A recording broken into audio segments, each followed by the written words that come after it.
Hi hello नमस्कार मैत्रिणींनो, KD फॅशनमध्ये स्वागत आहे। हा तो ब्लाऊज बघत आहात तुम्ही, खूप सुंदर साडी आहे बरं का। ह्या ब्लाऊजवर जो आहे कॉटनचा ब्लाऊज आहे, याच्यावरची साडी जी आहे ना 1200 रुपयाची साडी होती, पण खूप छान आहे। म्हणजे कस्टमरचा ब्लाऊज आहे, 40 साईज आहे बरं का। प्रिन्स कट ब्लाऊज आहे हा, मस्त झालेला आहे, बघू शकता तुम्ही फिनिशिंग। 40 साईजचा ब्लाऊज आहे हा। तर आपण पूर्ण टिचिंग पाहणार आहोत। तर चला वेळ न घालवता आपण हा जो ब्लाऊज आहे 6 इंच मी शोल्डर घेतलेला आहे आणि 5.5 पावणे 6 मी मुंडा घेतलेला आहे आणि इथे गळा ड्रॉ करत आहे। 10 इंच गळा घेतलेला आहे, चौकोनी गळा सांगितलेला आहे, तसंच मी गळा ड्रॉ केलेला आहे इथे आणि कटिंग पण केलेली आहे। तर खूप छान साडी आणि ब्लाऊज रेडी करून दिलेला आहे पटकन, त्यांना अर्जंटली पंचमीसाठी होता। तर पंचमीसाठी आणि लिंबू कलर आहे। तर तुम्हाला लाईटमध्ये कसं दिसत असेल व्हिडिओमध्ये माहिती नाही, पण लिंबू कलर आहे बरं का। तर लिंबू कलरची साडी आहे, छान आहे। ब्लाऊज पण तसाच आहे, सेम आहे। त्यामुळे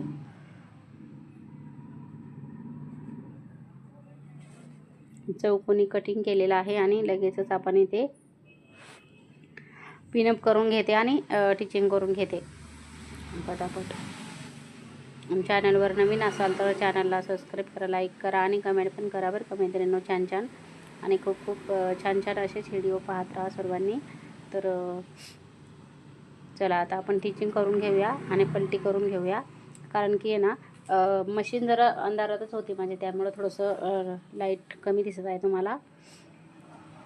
आता इथे बघू शकता तुम्ही, जो बल आहे लाईटीचा तो पाठीमागच्या साईडला येतो, त्यामुळे थोडंसं अंधार असं दिसतं। आता दिसेल बघा तुम्हाला, थोडंसं मी इथे लाईटी लावून घेतलेल्या आहेत, 1-2 बल होते तेवढे लावून घेतले, म्हणजे जेणेकरून आपल्याला ठळक दिसायला पाहिजे। तर अशा पद्धतीने आपण आता फिरवत अशी टिचिंग करून घेणार आहोत। चौकोनीचा शेप जो आहे तो चौकोनीचा शेप व्यवस्थित देऊन घ्यायचा आपल्याला आणि नॉचेस देऊन आपल्याला पलटी करायचं डायरेक्टली।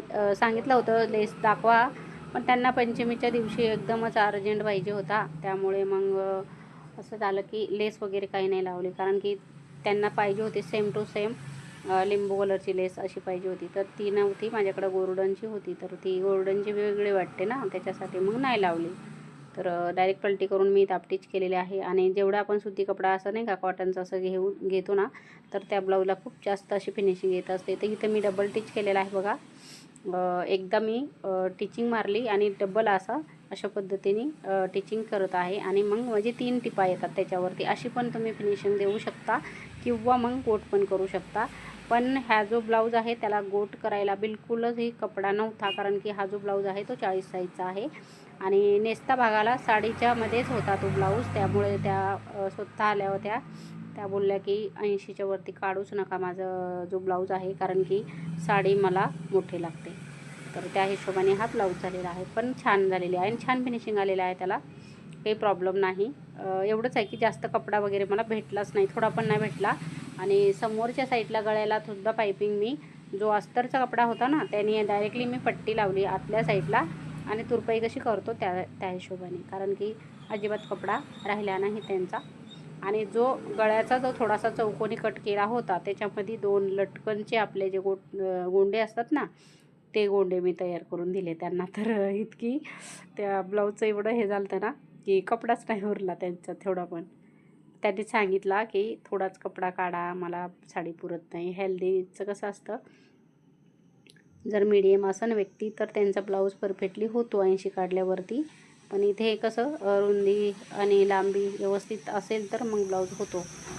हेल्दी लोकांचा प्रॉब्लेम होतो आपला ब्लाऊज कटिंगसाठी आणि शिवण्यासाठी कपडा उरत नाही, हेच प्रॉब्लेम होतो। तुम्हाला पण होत असेल मैत्रिणींनो। आता इथे बघा व्यवस्थित अशी दापटी आपली झालेली आहे आणि आता आपण काय करणार आहोत, सगळीकडनं जोडून घेऊ मस्तपैकी। जोडून बघा, गळा छान असा मोठा आलेला आहे बरं का, मोठा झालेला आहे, त्यांनी सांगितलं तसाच केलेला आहे मी। आता सगळीकडनं आपण कपडा जोडून घेणार आहोत आणि पाठीमागच्या साईडला आपल्याला टक्स मारायचे आहेत आणि टक्स झाल्यानंतर आपल्याला पाठीमागची जी साईड आहे ना, त्याला आपण पट्टी लावून दुमटून घेणार आहोत। आतल्या साईडला फिनिशिंग करायची, तुम्ही हात शिलाई करू शकता किंवा डायरेक्टली शिलाई पण करू शकता। आता तर सर्व शिलाईच करतात, कोण हात शिलाई करत बसत नाही। फक्त नॉर्मली ब्लाऊज असेल विदाऊट अस्तर तर त्याला हात शिलाई करत असतात। तर ह्या पद्धतीने आपण इथं शिवून देणार आहोत ब्लाऊज आणि अर्जंट दिला एकदम ब्लाऊज तो। एक्स्ट्राचा जो कपडा आहे तो सगळा कट करायचा आपल्याला आणि अशा पद्धतीने दाबटीच करून घ्यायची. आता पाठीमागचे टक्स मारून घेऊ आणि पट्ट्या ज्या आहेत ना पाठीमागच्या साईडला त्या पण आपण लावून घेऊ आणि आतल्या साईडला फोल्ड करून घेऊ. आता इथे मी टेप वगैरे घेते, कारण की कटिंग केल्यानंतर डायरेक्टली सगळं जॉईंट करून ठेवलं डायरेक्टली आपल्याला फिटिंग करतानाच फक्त टेपची गरज लागते. तुम्ही चॅनलवर नवीन असाल तर चॅनलला नक्की भेट द्या. आता आपल्याला उंची बघायची आहे, त्या हिशोबाने आपल्याला टक्स मारायचे आहे आणि पाठीमागची पट्टी लावून घ्यायची आहे व्यवस्थित. आणि जो ब्लाऊज दिला त्यावर रिटर्न काही आलेल्या नाहीत त्या, म्हणजे मागवला होता ह्यांच्याकडे द्या त्यांच्याकडे द्या, पण मी दिला. पण त्या म्हणजे बोलल्या की ब्लाऊज वगैरे झाला तर येईल, पण इतका परफेक्ट बसला असेल त्यांना की त्यांनी फोनही केला नाही ना आल्या पण नाही. तर खूप छान असा आपला बॅक नेक रेडी झालेला आहे. आता आपण फ्रंट नेक बघूया.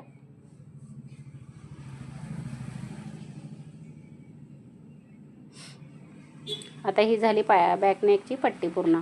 आता जसं की मी बॅक नेक पूर्ण केला त्याच्यानंतर मी तुम्हाला म्हटले की ही अशा पद्धतीने पट्टी लावायची आपल्याला आणि तशी पट्टी इथे लावून घेतलेली आहे बघा. झाली पट्टी लावून एकदम परफेक्ट. आणि समोरचा भागसुद्धा बघू शकता तुम्ही किती परफेक्ट झालेला आहे. आता समोरच्या साईडला सुद्धा टिपा मारून आपल्या म्हणजे ते कटोरीचा भाग होता ना त्याला जॉईंट करून घेतलेला आहे मी. आता खालच्या साईडला पट्टी लावून घ्यायची आपल्याला, जोडून घेतलेला आहे मी. फिनिशिंग छान द्यायची आपल्याला, जशी मागची तुम्हाला फिनिशिंग दाखवली तशीच पुढची सुद्धा केलेली आहे मी, कुठेही खालीवर केलेला नाही आहे. आणि ह्याच्यानंतर पैठणी साडीचे ब्लाऊज येणार आहेत तर ते सुद्धा पहा बरं का मैत्रिणींनो. खूप छान अशी टिचिंग आपली तयार झालेली आहे, रेडी ब्लाऊज झालेला आहे बरं का मैत्रिणींनो. सुंदर आणि छान आहे एकदम मस्त.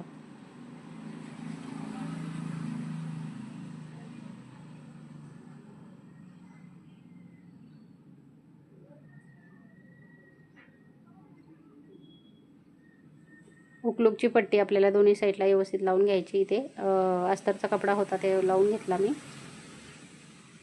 फोल्ड करून घ्यायची. आता वरची साईड जी आहे ती धागे वगैरे कट करून घ्यायचे आणि व्यवस्थित फोल्ड करून आपल्याला व्यवस्थित फिनिशिंग करून घ्यायची. बघा अशा पद्धतीने फोल्ड करून फिनिशिंग करून घेतली.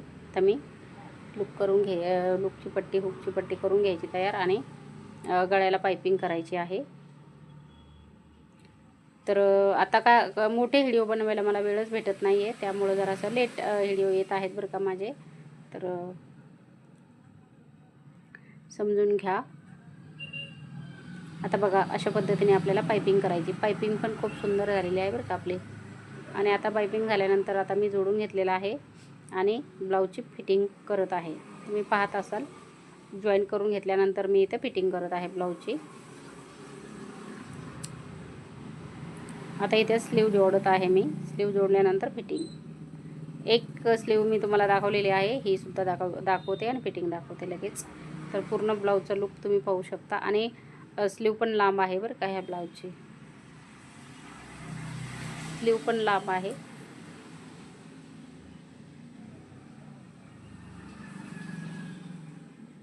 आता बघा ह्या साईडनं आपण फिटिंग करून घेऊया. एक साईड तर आपली झाली दाखवली तुम्हाला मी, ही पण साईड आपण करून घेऊ आणि ब्लाऊज तुम्हाला परफेक्ट कसा झालेला आहे ते सुद्धा दाखवते.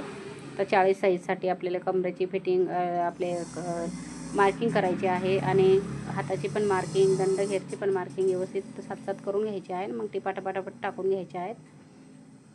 परफेक्ट ब्लाऊज झालेला आहे रेडी. साडी आणि ब्लाऊज दोन्ही रेडी करून दिले होते मी लवकर.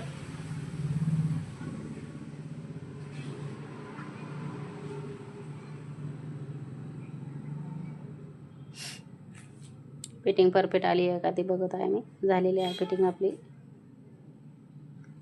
मार्किंग केली असेल त्या हिशोबाने घेऊन टाकायची पटापट आणि 3 ते 4 टिपा मारून द्यायच्या त्यांना.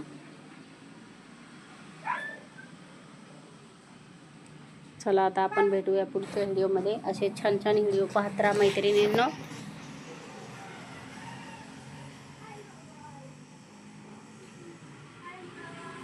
दोन्ही साईड आपण व्यवस्थित फिटिंग करून घेऊया.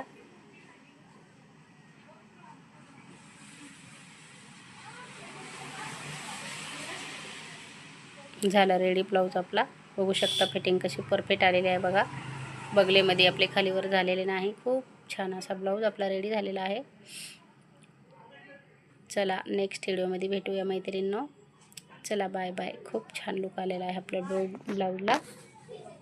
प्रेस कट 40 साईजचा ब्लाऊज आपला रेडी आहे. खूप सुंदर. चला बाय बाय.